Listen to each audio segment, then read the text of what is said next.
He knew she wasn't going to be found. I mean, alive. The hard evidence quickly came rolling in. He had in his possession both the master key and a key to her apartment. He had a flash drive that belonged to her that contained hundreds of her personal photos. His computer history showed an interest in her Facebook and LinkedIn pages, and sometimes would be searching for images of her around the same time that he was looking up violent pornography. Oh yeah, tell Ebony we understand. No do mean no. And that we now know was the scene of the crime. He talks about joining Giddings' friends to look for his law school classmate and how they entered her apartment to see if there was anything wrong.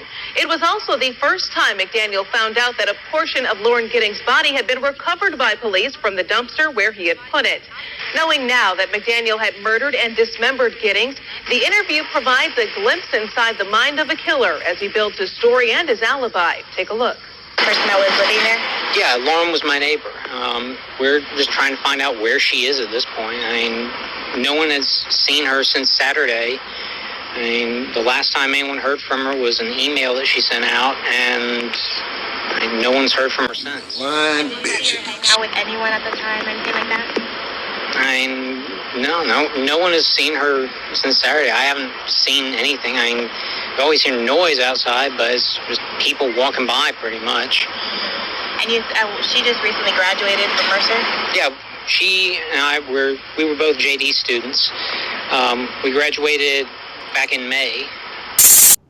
When forensic health professionals evaluate stalking, 4 essential items are taken into consideration. The nature of the relationship between the stalker and the victim, the stalker's motivations, the psychological, psychopathological, and social realities of the stalker, and the psychological and social vulnerabilities of the victim. The subject of this episode is 25-year-old Stephen McDaniel, and to gain a deeper understanding of the foregoing components, we have to extract certain elements through the knowledge of hindsight. Without going into specific detail, a large majority of the subject's time was spent watching porn that surrounded the theme of violence and torture. He would also conduct back-to-back searches of how to commit sexual assault, and would type in several variations of the phrase, "how to molest sleeping girl." What's going on in your mind right now? Like, what are you thinking? Why would anyone do this? To forensics, this is an overt sign of desensitization to sexual activity. Excessive exposure to online pornography can have this effect over time. It can build up a tolerance to the traditional idea of sex. Therefore, the subject may continue a more potent form of stimuli to get the same rush. For Stephen McDaniel, this began with watching abstract material on the internet and eventually led him to planning and then carrying out what he saw on screen. His target was 24-year-old Lauren Giddings. The alarm bells were now deafening. I hung up with her and called my uncle, who was a DC policeman, and just told him, like, there's, everything I knew. And he said, tell her to go outside, shut the door, and call 911 and say they have to come right now. They did, but with their arrival, this case was about to take a dramatic turn. There was no witness. It was just a matter of interviewing anybody who lived at that complex,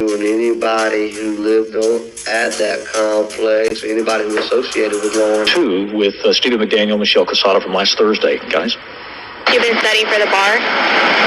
Yeah, no one had seen her since Saturday because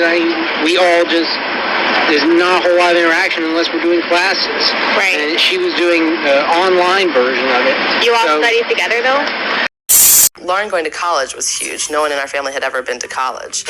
Lauren's younger sisters, Sarah and Caitlin, say despite living hundreds of miles away, her heart and soul were tied to her family in Maryland, where they all grew up. She always would come home for most holidays that she could, or we'd go there. And even when she wasn't, she called home every Sunday to talk to my grandmother that lives across the field. Lauren's studies at Mercer were nearly complete. She was only prepping to take the bar exam while living in an apartment right across from her college. But despite her keen mind, there was something Lauren was clueless about. Someone was watching her every move. Burpee and Garen and Ashley they were here. They were here last night, and they'd come back this morning. And I just went out and talked with them, and then they moved us all over to the side, and they... Is that how Lauren looked with the long hair the last time you seen her? Yes. Or she got, that's how she looks? Yes.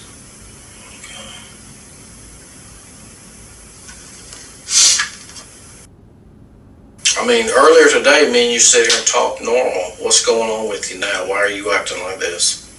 I need to know. Why all of a sudden you're acting like this? Bust us all down to the department and kept us there until I got back to us a little while ago. They asked us questions. Yeah, they took statements trying to find out if anyone had seen anything, if anyone had heard anything, when the last time anyone saw it was. Now, they haven't confirmed, at least not with us, that it was Lauren that they found. Are you holding out any hope right now? I hope, but if they found it on the property somewhere.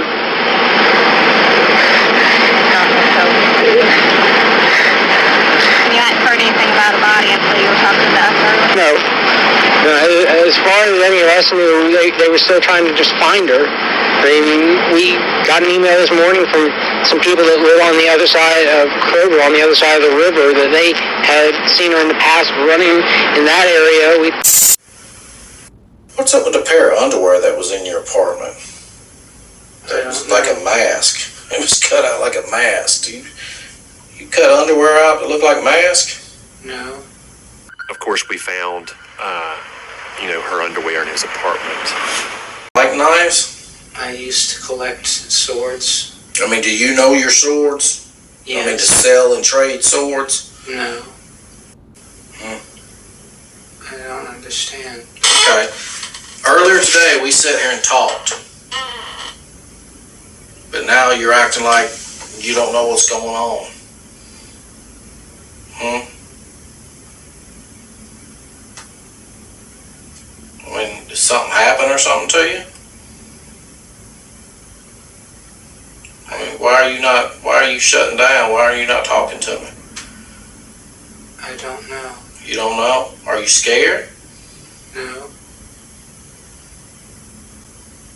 I mean, you're not scared, are you? No. McDaniel was trying to convince Richmond County Judge John Flaith his rights were violated throughout his time in the justice system, but his lengthy, repetitive questioning of his first witness, Macon Chief Assistant District Attorney Nancy Scott Malcor, drew a rebuke from the judge. If you try to run the clock by asking her to verify every single detail in a transcript of a 2-day hearing, I'm not sure that's a good use of your time on this course. McDaniel used Malcor's testimony largely to set up his next and final witness, his former defense attorney Frank Hogue, who he claimed was part of a pair of attorneys who did not effectively represent him. All entitled to me to effective assistance of counsel. Mr. Meaford wasn't. Mr. Hogue wasn't. You know, you're just a sorry piece of shit that don't give a fuck. Right? No. Well, why'd you tell the media everything? Do you need to see what you told the media today? It was on the 11 o'clock news. Well, I'm asking you. Why would anyone do this? No. Then in a few weeks, McDaniels was charged with Lauren's murder. Years passed, but the evidence mounted against him. McDaniel eventually accepted a deal, pleading guilty to murder and openly confessing to the lurid details in court, saying he entered Lauren's apartment at 4:30 in the morning wearing a mask. He explained, quote, "She saw me and said very calmly, 'Get the expletive out.' I leaped across the bed onto her and grabbed her around the throat."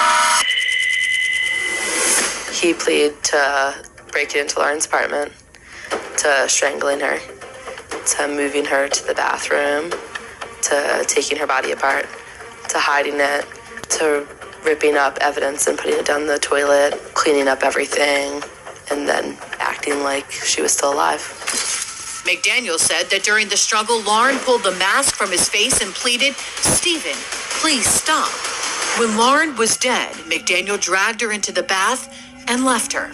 He returned that night and dismembered her using a hacksaw blade. The cover of the blade with Lauren's DNA was later found in his apartment. GDI, the fact that you peeping in this Giddings apartment, that was very important.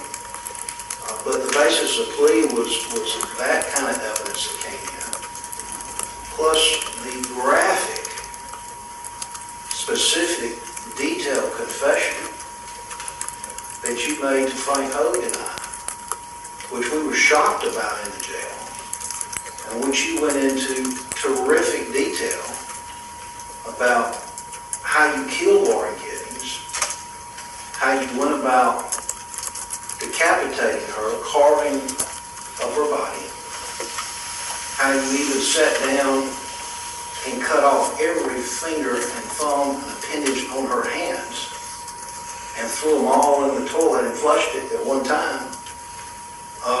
And then combine that with the searches on the internet, the fact that you had done searches about having sex with dead people, things of that nature. All of that combined to a heavy, heavy evidentiary problem in your case. What's going on in your mind right now? Like, what are you thinking?